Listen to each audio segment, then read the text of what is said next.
Hello बच्चों, BPSC विद्यापीठ में आप सभी का पुनः स्वागत है।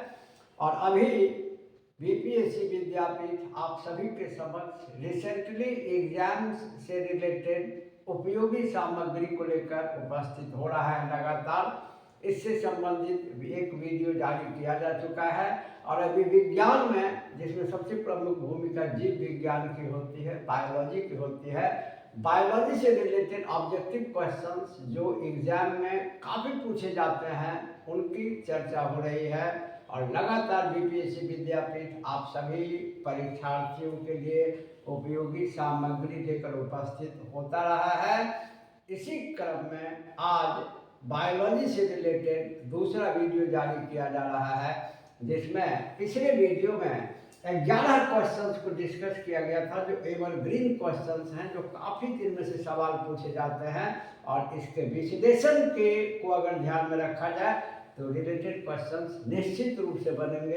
तो चलिए 11वें क्वेश्चन के बाद 12वें क्वेश्चन से डिस्कशन स्टार्ट करते हैं। ये सभी पूछे गए प्रश्न होते हैं और इन्हीं में से प्रश्न फिर आगे भी आते हैं रिलेटेड। तो 12वां प्रश्न हमारा है कि निम्नांकित में कौन लाल के संबंध में सही कथन नहीं है। हम सभी जानते हैं कि भोजन के पाचन में लाल, जो लाल ग्रंथि सैलिवरी ग्लैंड से निकलता है, जिसकी बड़ी भूमिका होती है और काफी प्रमुख सवाल पूछे जाते हैं।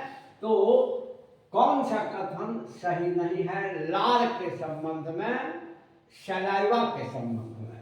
पहला है, यह प्रकृति में हल्का अम्लीय होता है। बिल्कुल सही है। इसका जो नेचर होता है वो एसिडिक होता है और पीएच स्केल पर इसका वैल्यू अप्रॉक्सीमेटली 6.8 होता है, मीन्स 7 से थोड़ा सा ही कम होता है।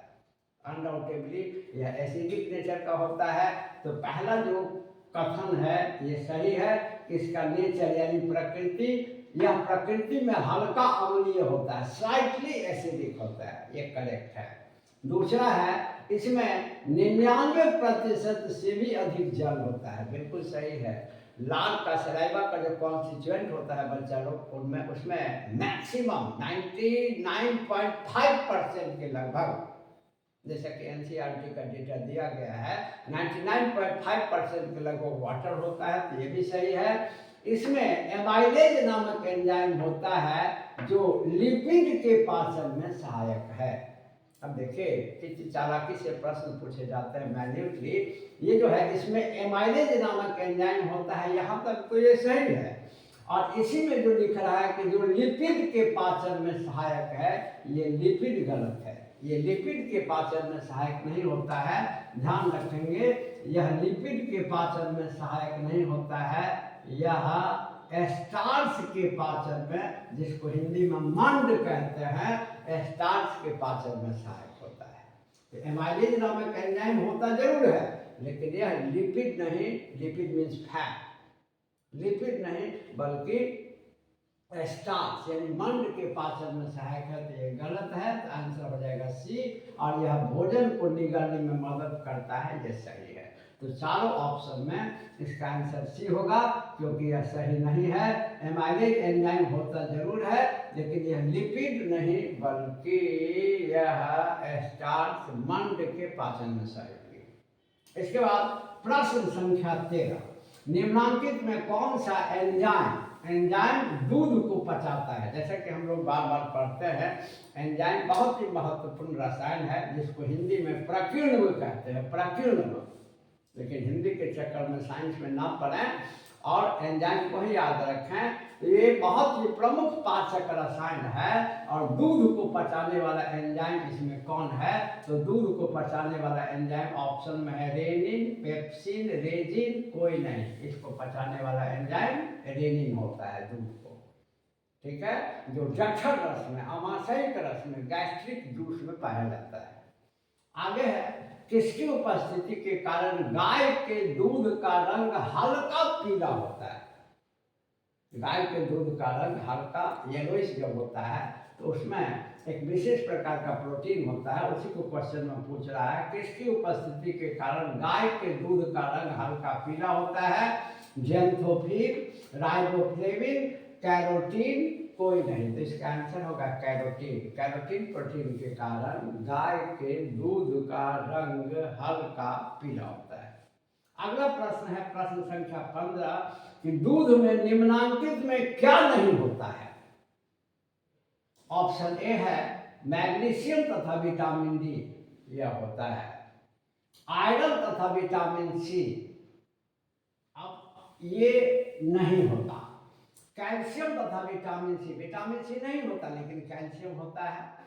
आयरन तथा विटामिन ए, तो आयरन नहीं होता है लेकिन विटामिन ए होता है, और आयरन तथा विटामिन सी दोनों नहीं होता है। अब इसी पर विवाद है।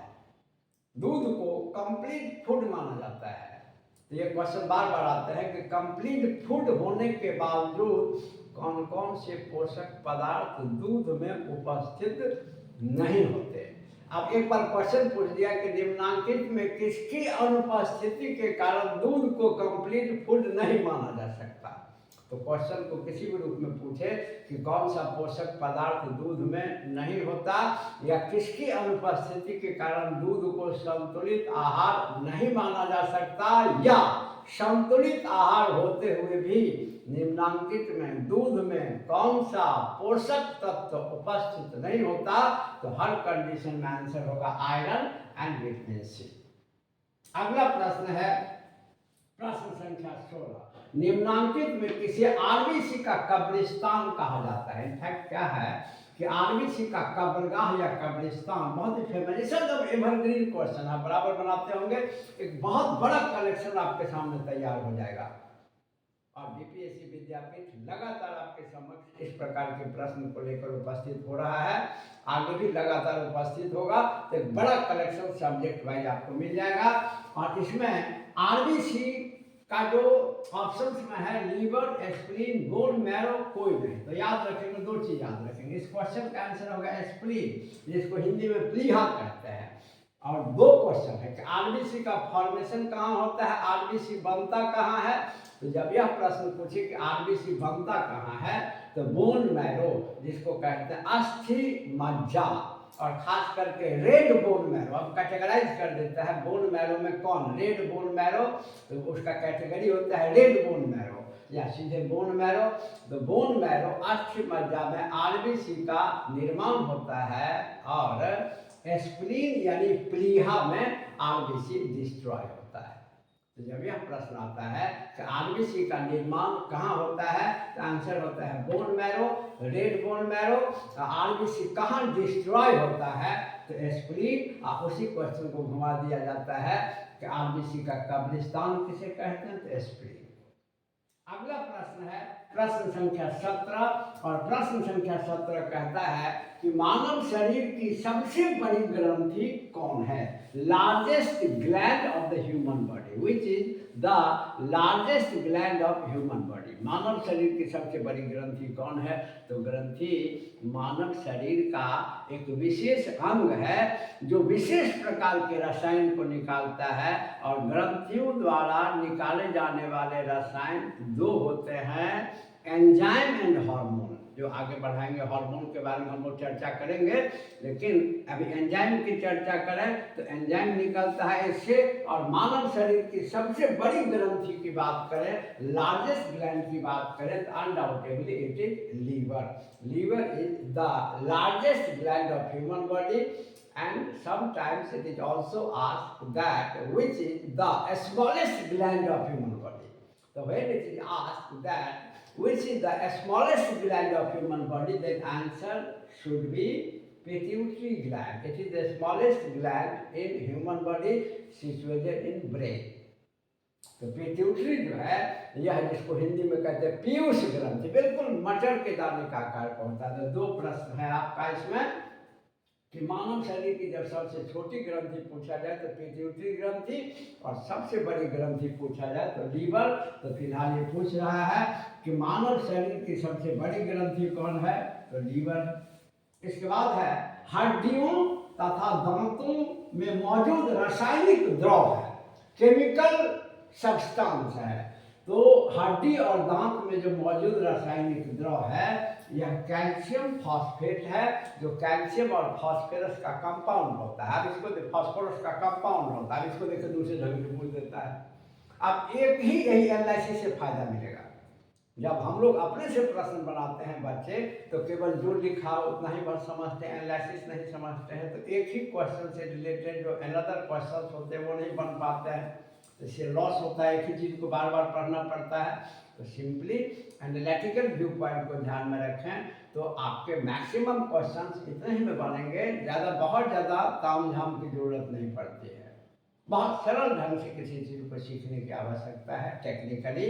और याद रखें कि जब यह इस क्वेश्चन कैसे पूछा कि हड्डियों तथा दांतों में मौजूद रासायनिक द्रव है, तो कैल्शियम फॉस्फेट इसी क्वेश्चन को घुमा देता है कि हड्डियों तथा दांतों की मजबूती का आधार है, स्ट्रॉन्गनेस का बेस है, तो वहां भी आंसर होगा कैल्शियम फॉस्फेट। तो हड्डी में पदार्थ उपस्थित रासायनिक द्रव या पदार्थ पूछे तो यही होगा, द्रव्य होना चाहिए, क्षमा करें, रासायनिक द्रव नहीं, द्रव्य ही समझिए, ये ज़्यादा बढ़िया है। रासायनिक द्रव्य है तो कैल्शियम फॉस्फेट है, और मजबूती का आधार भी कैल्शियम फॉस्फेट है। अब इसके बाद है प्रश्न संख्या 19। तो प्रश्न संख्या 19 कहता है कि निम्न में कौन सी ग्रंथि पाचक एंजाइम का स्रावन नहीं करता। स्रावन यानी सेक्रेशन यानी निकालना। तो कौन सी ग्रंथि पाचक एंजाइम को नहीं निकालता है। जनरली ग्रंथियों से जो एंजाइम निकलते हैं, ग्रंथियों से जो रसायन निकलते हैं, उनमें एंजाइम होता है। जैसे पेनक्रियाज से पेनक्रियाटिक जूस निकलता है, उसमें बहुत सारे एंजाइम होते हैं जो पचाते हैं।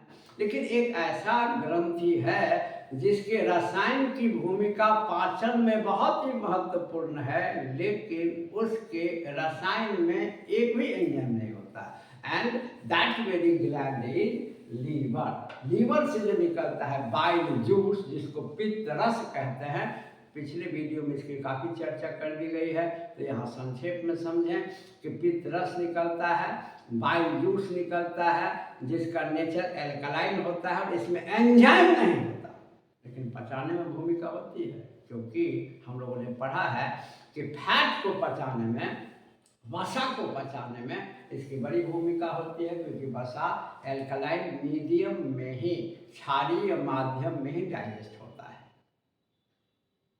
उसको हम लोग पढ़ चुके हैं पिछले में, सारे रिलेटेड चीज को मैं पढ़ा दूंगा बहुत जल्दी में। तो देखिए कि निम्न में कौन सी ग्रंथि पाचक एंजाइम का स्रावन सेक्रेशन निकालना नहीं करता, तो इसका आंसर होगा लीवर। इसके बाद है प्रश्न संख्या 20। हमारे भोजन में कार्बोहाइड्रेट के अलावे ऊर्जा का एक प्रमुख अन्य स्रोत है। तो भोजन में जितने भी पोषक पदार्थ हैं, सबकी अपनी अपनी भूमिका होती है, और ऊर्जा के इसमें जैसे प्रोटीन की भूमिका बॉडी बिल्डिंग में है, वाइटामिन्स की भूमिका जो होती है वो मेनली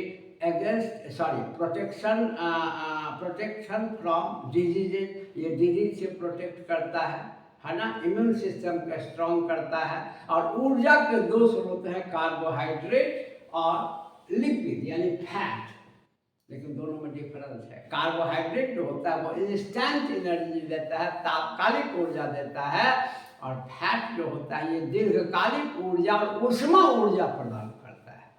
तो हमारे भोजन में ऊर्जा प्रदान करने के दो मुख्य स्रोत हैं, कार्बोहाइड्रेट और लिपिड। तो यह क्वेश्चन पूछ रहा है कि हमारे भोजन में कार्बोहाइड्रेट के अलावे, कार्बोहाइड्रेट को छोड़कर ऊर्जा का एक प्रमुख अन्य स्रोत है, तो यहाँ आंसर हो जाएगा वसा यानी फैट।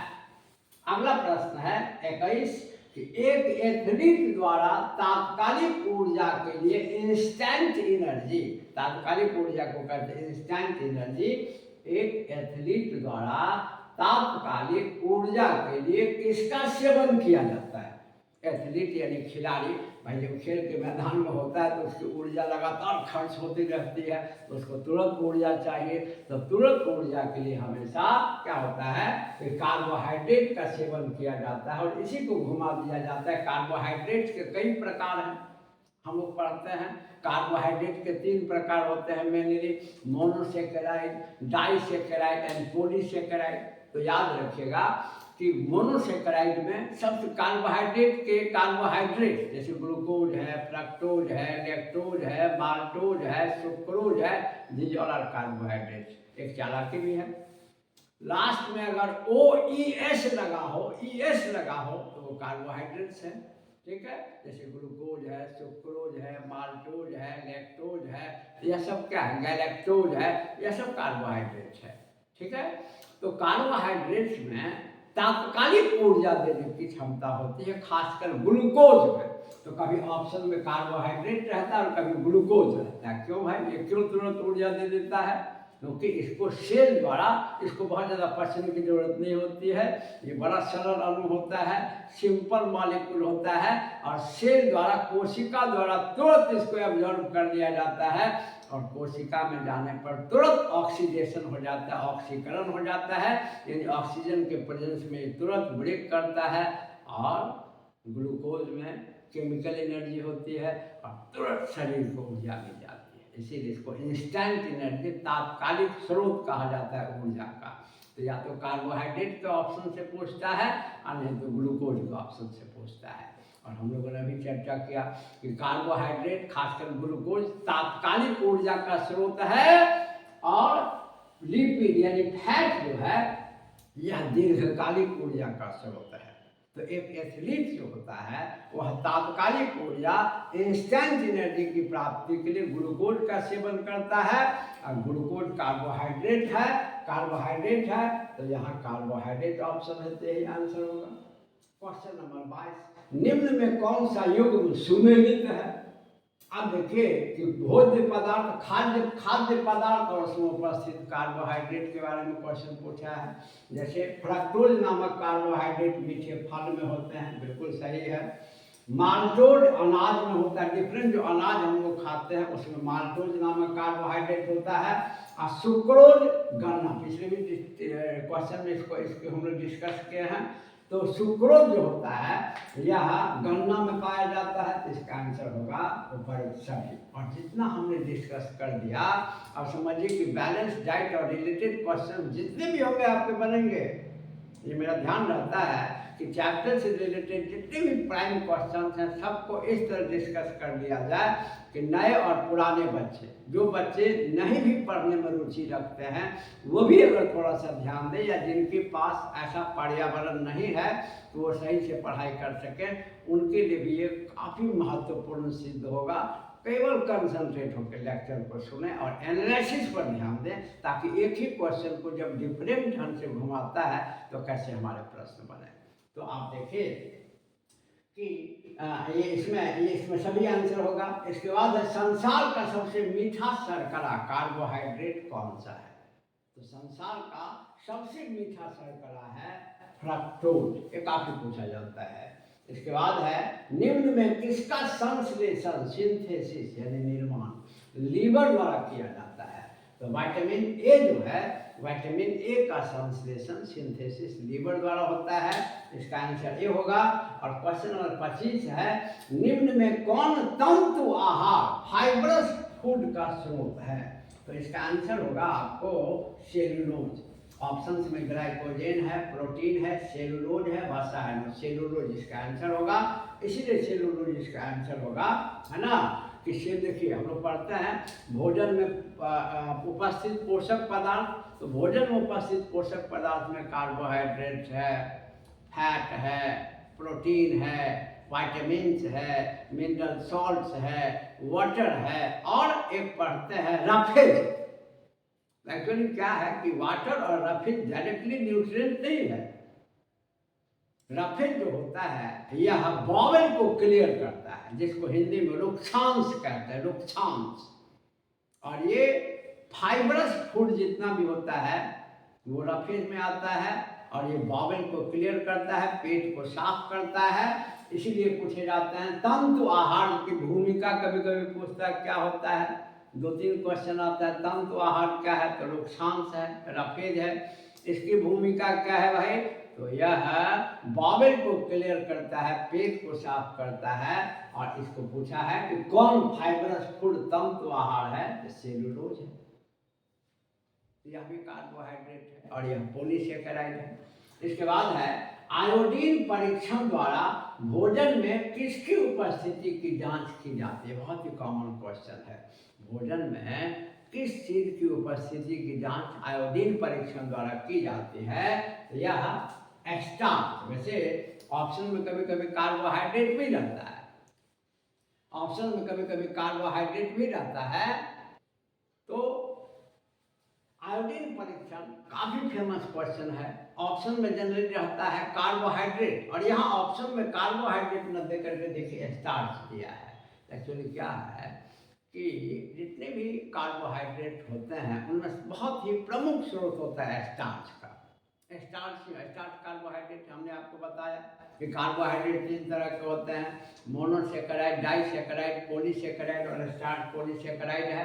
तो कभी ऑप्शन में कार्बोहाइड्रेट रहेगा, कभी ऑप्शन में स्टार्च रहता है, जनरली स्टार्च ही रहता है, जिसको हिंदी में मंड कहते हैं। और एनसीईआरटी के 6th क्लास का सबसे पहला चैप्टर साइंस का यही हो, उसी में इसका एनालिसिस दिया हुआ है। तो ध्यान रखें कि आयोडीन परीक्षण द्वारा भोजन में स्टार्च की उपस्थिति की जांच की जाती है। तो हम लोगों ने आज 26 क्वेश्चन तक समझा। फिर अगले वीडियो में इसी प्रकार के प्रश्न, कभी बायोलॉजी से लेकर लगातार डिफरेंट जो मेजर चैप्टर्स हैं जहाँ से काफ़ी क्वेश्चंस पूछे जाते हैं, जैसे बैलेंस डाइट से काफ़ी क्वेश्चंस पूछे जाते हैं, तो मैक्सिमम क्वेश्चंस हम लोगों ने डील कर लिया और अब क्वेश्चन इसमें से छूटने वाला नहीं है। जिन बच्चों ने एनालिसिस को बढ़िया से सुना है और यह आपके पास वीडियो है, तो ये लगातार आपका कैपिटल हो गया, जब चाहे इसको रिवीजन में ला सकते हैं, है ना। तो सुन के याद हो जाने की चीज़ है। तो हम लोगों ने बायोलॉजी से 2 वीडियो में मैक्सिमम क्वेश्चंस को पढ़ा और अभी तक 26 क्वेश्चन हम लोग का कंप्लीट हो गया, जो हमारे बैलेंस डाइट वाले चैप्टर को 99% कंप्लीट करा दिया है। और फिर इसी प्रकार के वीडियो को लेकर के अगले एपिसोड में उपस्थित होंगे, अगले चरण में उपस्थित होंगे। और अगर आपको कंटेंट अच्छा लगता हो तो आप चैनल को सब्सक्राइब जरूर करें, लाइक और शेयर जरूर करें, ताकि वैसे बच्चों तक ये वीडियो पहुंचे जिनको जानकारी नहीं है और आपके पास भी क्रमबद्ध रूप से वीडियो पहुंचता रहे। तो फिर तुरंत जल्दी ही नया वीडियो के साथ बायोलॉजी से ही रिलेटेड ऑब्जेक्टिव क्वेश्चंस के नए वीडियो के साथ उपस्थित होगा बीपीएससी विद्यापीठ। तब तक के लिए धन्यवाद।